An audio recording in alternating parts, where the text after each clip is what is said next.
मराठवाड्यातल्या धाराशिव जिल्ह्यात मागच्या 4 दिवसांपासून इतका पाऊस झाला की जगणं मुश्किल झालंय। घरदार हिरावलं गेल्यामुळे डोळ्यांमधून अश्रूंची नदी वाहू लागली। पिकांचा चिखल झालाय आणि पेरलेल्या स्वप्नांची माती झाली। याच संकटाच्या विळख्यात सापडलेल्या काही नागरिकांच्या या कहाण्या पाहूया।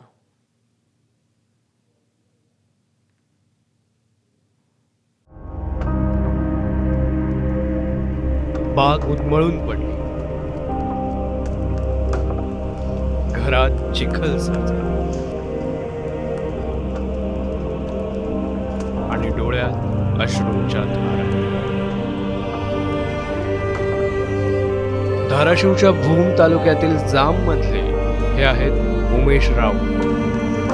वर्षभरापूर्वी राऊत यांनी ड्रॅगन फ्रूटची लागवड केली, मात्र यंदा मराठवाड्यात तुफान पाऊस बरसला आणि धाराशिव मधले अनेक तालुके पाण्याखाली गेले। याच पावसात उमेश राऊत यांच्या ड्रॅगन फ्रूट शेतीची ही अशी अवस्था झाली।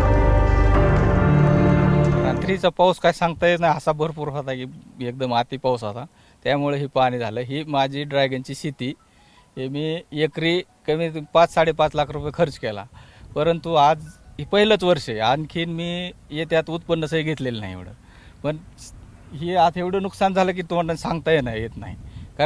कारण मी माझी कुटुंबाने एवढं की माझी एक मुलगी लग्नाला आलेली, माझी आणखी 2 मुलं शाळा शिकते, त्यामुळं माझं एवढं नुकसान झालं की शब्दात सांगता येत नाही।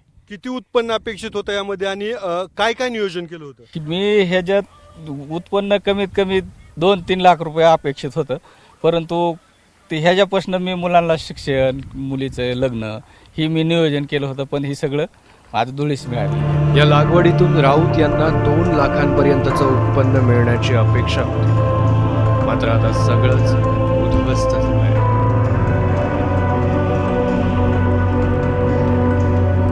धाराशिवच्याच परांडा सिरगावमध्ये घराघरात पाणी साचलं, त्यामुळे घरातल्या सामानाचं प्रचंड नुकसान झालं। मुलांची पुस्तकं भिजली,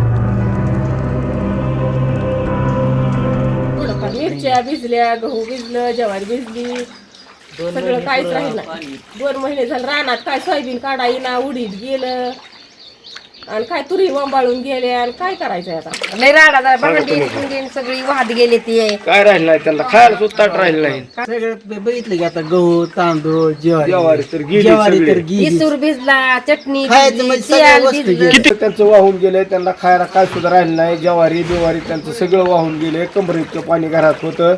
आम्ही बाया माणसं घरात नेली ते उचलून बाहेर 10-15 जणांना, मग ह्यांना काढलं, घराच्या कड्या लावलं, पण सगळं भिजलं, एकदम पाणी आलं। ती रडत होती, रडना का म्हणून आपलं ह्यांचा तर जीव वाचवला आम्ही, बाकीचं काय नाही, जाऊ द्या म्हणले, चला म्हणले तिकडे लोकांच्या घरी नेऊन झोपवलं त्यांना। कितवीला आहे? 5वीला आहे। सगळी पुस्तकं भिजली, एक पण राहिलं नाही। धाराशिव मधल्या भूम परांडासारखेच इतर अनेक तालुकेही या पूर परिस्थितीची झळ सोसत आहेत। इथल्या पूरग्रस्त कुटुंबांना आता अपेक्षा आहे ती सरकारच्या मदतीची। अप्पासाहेब शेळके, ABP माझा, धाराशिव। ABP माझा, उघडा डोळे बघा नीट।